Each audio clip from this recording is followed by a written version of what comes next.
चुंदरी से सजा देंगे।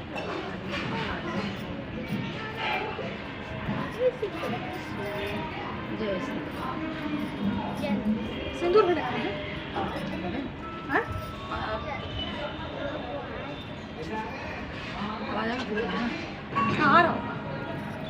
राधे राधे दोस्तों, मैं कंचन पाठक अपने घर में आंवला का पूजा करते हुए, आज आंवला नवमी है। हम लोग अपनी भाषा में अक्षय नवमी भी कहते हैं।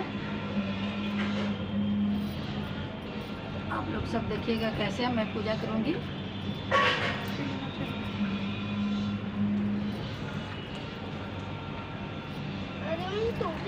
मुझे भी तो करना।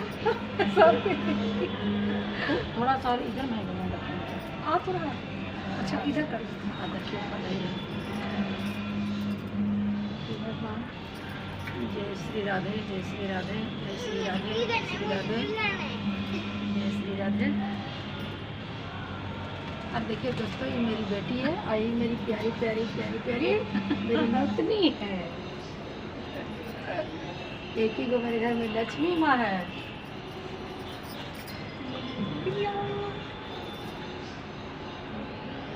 चलिए बेटा, इनका टिश्यू 5 बार लपेट देंगे। लपेट के तो घूमने नहीं सकेंगे। हाँ, मुझे भी करना है। मुझे भी करना है। मुझे भी करने दो। रुको बेटा,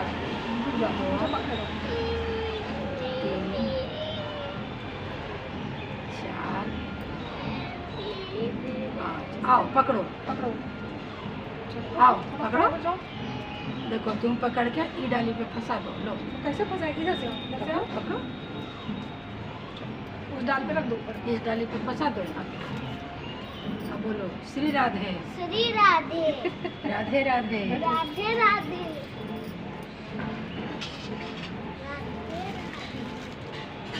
सिंदूर तुम लगाइए। लगा दिए। नानी मैंने नहीं लगाई सिंदूर।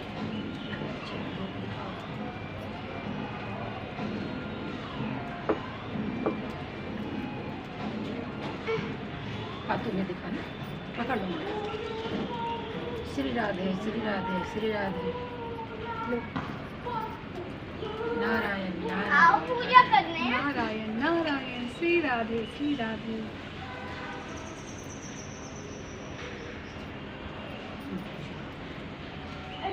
हाँ हाँ, मामी क्या भी बोला लाओ।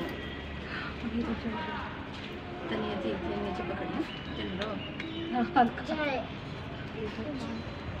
देखना संभल के। जय श्री विष्णु, जय श्री विष्णु, जय श्री विष्णु।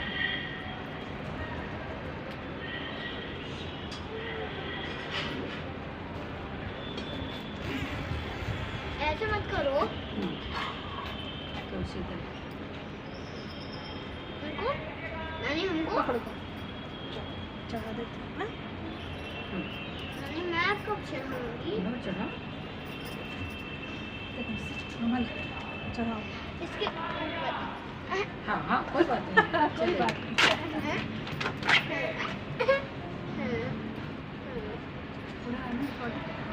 मुझे भी रखना है, मुझे भी रखना है। मुझे नहीं रखने दे रहा कोई भी। अभी रुक जाओ, अभी रखा ही रहा है। मुझे कोई रखना पागल भी किए हुए इस वजह से भी ऐसा। नानी मुझे भी रखने दीजिए ना। रुक जाओ, वो रख देगी तो भोग लगाना। ठीक है, भोग लगाना। तू पकड़ो, चलो भोग लगाना। तो देवस्तु गोविंदन तुम भवेत् समर्पयेत् गिरिणा शुभोत्वा प्रसिद्धा परमेश्वराय सत्राखंड खादामि विधि चिरंजितानि च आहारं सर्वदेवानां धूपं नैवेद्यं प्रतिगृह्णामि। टीवी देखने से कुछ नहीं होएगा। नानी नानी पूजा कब समाप्त होएगी?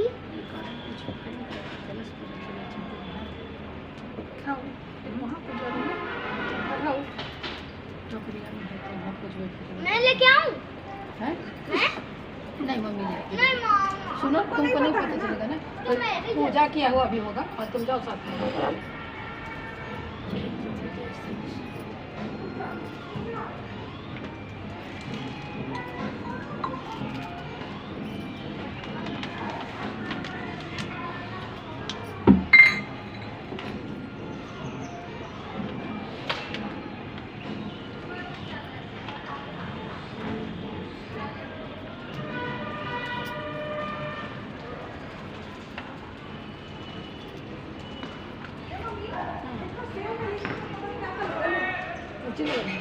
ऐसा है ना, कोई दिक्कत नहीं बहुत है थोड़ा। हाँ, एक बाल्टी में इधर ही पानी है।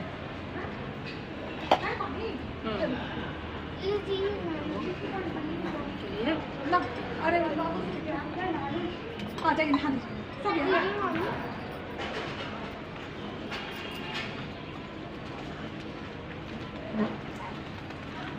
भोग तो लगा दो सुना।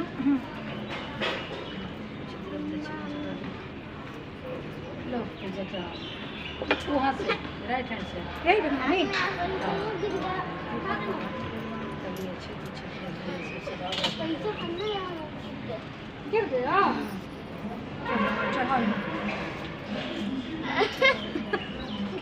गिरते पड़ते कर रही है, बनी भी कर रही है साथ। न करना चाहिए था। आपने चावल चढ़ाया, मुझे क्यों नहीं दिया? देखो, एक आदमी था बहुत कुकर्मी था, 3 बार भतवा दान किया था, ससुर हुआ था उसको, और उसी में उसका भाई उसके उससे ज़्यादा दुराकर्मी था, उसको एक बार का दान दे दिया अपने भाई को, तो उसको भी नरक से स्वर्ग हो गया। कितना इसमें दान है। इसमें जानती है भादवा में जितना बच्चे रहता है ये सब उतना की होता है दान कितना होता है। देखो, जय श्री कृष्ण, जय श्री कृष्ण, जय श्री कृष्ण प्रियतम। आगे तू छोड़ दे, मैं तो फिर दो डाल कर लो थोड़ा कैसे करोगे। अब अपना बेटा का देखा लीजिए पंडित जी, देखो देखो वहाँ देखो सामने ही पंडित बोलिए, खुश रहिए जजमान। हमें देखिए हमारे पंडित जी यहीं पे हैं।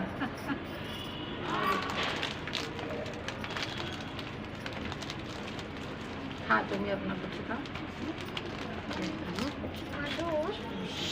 देखिए भगवान, ये इनका जजमान एक पर्स दान किए हैं, और इसमें क्या है गुप्त दान नहीं दिखा सकती हूँ। हम कुछ कर दीजिए बाबू को। हाँ? रुको, पहले हम पैसे ले लेना दो। हाँ, ये सारा गिफ्ट तो मेरा जय श्री है। कृष्ण प्रियतम, जय श्री कृष्ण प्रियतम।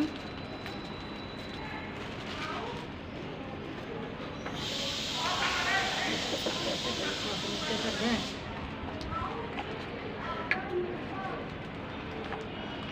सब टेका टेका के रखना बेटा। चेका कर लिए हुए हैं। जय श्री कृष्ण प्रियतम, जय श्री कृष्ण प्रियतम, जय श्री कृष्ण प्रियतम। यहाँ पर रखो। यहाँ कुछ पहले पंडित नहीं, ये पंडित जी गिर जाएगा जैसे। हाँ, पंडित जी को पकड़ा तुम अपना। श्री वो कृष्ण बेटा। प्रियतम, श्री कृष्ण प्रियतम। पकड़ रही है हाँ। पूजा करी चाहिए, भगवान पूजा।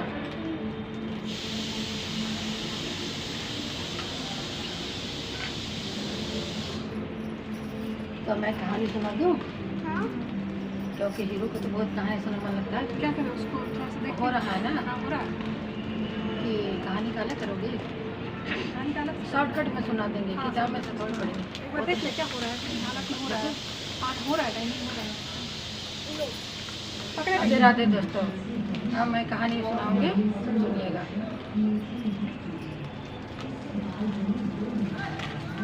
सतयुग में यज्ञ शर्मा नाम के एक ब्राह्मण थे, बहुत ही पराक्रमी थे, बहुत विद्वान थे। सारी प्रजा उनको जानती थी कि हाँ ये हमारे इलाके के सभी का पुरोहित हैं, सब उनको मान सम्मान के साथ बुलाता था। लेकिन उनको 2 बेटा हुआ, दोनों बेटा बहुत ही कुकर्मी निकल गया, बहुत अधर्मी, जो नाना प्रकार के कुकर्म जो होता है उसको मैं बोल नहीं सकती हूँ, इतना उसे बोलना नहीं चाहिए। तो जिसमें कहिए कि कोई बुराई का कमी नहीं था, इस तरह से उनको दोनों बेटे हो गया। तो जगह शर्मा बहुत दुखी रहते थे, परंतु किसी को कोई सुधार नहीं सकता है। जो भगवान ईश्वर जिसको दे दिए हैं स्वभाव कभी दूर नहीं होता है। इसी तरह दुनिया का सुख संपत्ति जो है अपना उम्र को भोग के जगह शर्मा स्वर्ग को प्राप्त हो गए। और इनके दोनों बेटे बच गए। धरती पर इनको चोरी करना, जुआ खेलना और वेश्यागामी ऐसे बहुत पति कुकर्म करते हुए दोनों भाई कितने बार चोरी करते हुए पकड़े गए, कितने बार दंड मिला, लेकिन उनको कोई गला नहीं, कोई शर्म, कोई लाज नहीं आती थी और हमेशा की तरह अपना कुकर्म में लीन रहा करते थे। एक दिन सभी को जाना होता है, उनका भी दिन आया तो दोनों भाई एक ही समय में अपना शरीर को भी त्यागे और दोनों भाई में प्रेम बहुत था, दोनों कुकर्म बहुत थे, लेकिन प्रेम इतना था कि जो कर्म को कर्म करते थे पाप पुण्य सब साथ में ही करते थे। तो एक ही दिन दोनों मरे भी। तो मृत्यु के बाद जब चित्रगुप्त का उनका लेखा जोखा करने लगा तो उसमें दोनों भाई तो कुकर्मी थे ही, लेकिन एक भाई कुछ पुण्य किए होंगे तो इसीलिए उनको स्वर्ग की ओर ले गया, एक भाई को नरक में ले गया। तो बचपन से दोनों भाई साथ साथ में रहते थे। तो एक भाई को बहुत तकलीफ होने लगी कि भाई जब हम लोग दोनों भाई एक साथ कर्म को कर्म किए, दोनों भाई एक साथ रहे हैं, तो फिर ऐसा क्यों कि मुझे स्वर्ग मिला और मेरे भाई नरक में जाएगा, कि मुझे कदापि पसंद नहीं है। और यमराज से बहुत याचना किए, बोले कि हमको बताइए और मेरे कर्म और इनके कर्म को आप देखिए कि आखिर इनके साथ ऐसा क्यों हुआ, मेरे साथ ऐसा क्यों हुआ। तब भगवान के द्वार में आदमी कहता है ना कि जो करोगे सो भगवान के पास सब जमा रहेगा, तो वहाँ उनके खाता में तो सब कुछ रहता है। फिर ध्यान से देखने के बाद उनको पता चला कि एक भाई जो थे वो 3 बार अक्षय नवमी के दिन भतुआ दान किए थे। एक बार नदी के तट पे, एक बार अपने घर में और कहीं कहीं भी 3 बार, जैसे इनका विधि विधान के अनुसार अक्षय नवमी का वो पूजा किए थे। उसी पुण्य से उनको स्वर्ग मिला और उनके भाई वो कर्म में उनके साथ नहीं था। आदमी कहता ना कि धर्म में बाधा आता है, कहीं छूट गए होंगे तो वो नहीं किए थे, इसलिए उनको नरक जाना पड़ा। इनको अक्षय नवमी का व्रत के फल प्रभाव से इनको स्वर्ग प्राप्त हुआ। तब भी वो बोले कि देखिए मैं बिना भाई के नहीं जाऊंगा, जब भी जाऊंगा दोनों भाई स्वर्ग में जाऊं या तो नरक में जाऊंगा। वैसा कोई उपाय बताइए कि जिससे मेरे भाई मेरे साथ चले, स्वर्ग में चले, और नहीं तो मुझे भी नरक में ही डाल दीजिए, मुझे मंजूर है।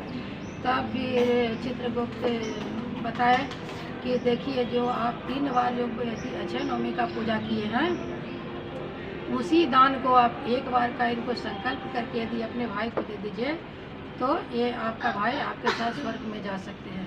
तो बोले कि हमको एकदम सहर्ष स्वीकार है, जितना जल्दी हो मुझसे इस पुण्य को मेरे भाई के नाम से संकल्पित कर दीजिए और मेरे भाई को मेरे साथ भेजिए। तो इसीलिए वो क्या कि हुआ कि फिर विधि अनुसार तो हर जगह हर आदमी होता है, तो उनको संकल्प करा के उनके भाई को हाथ में दे दिया गया कि पुण्य इनको दिया जाता है। तो उसी का पुण्य प्रताप से दुराचारी ब्राह्मण को भी और अपने भाई के साथ स्वर्ग को प्राप्त हुए।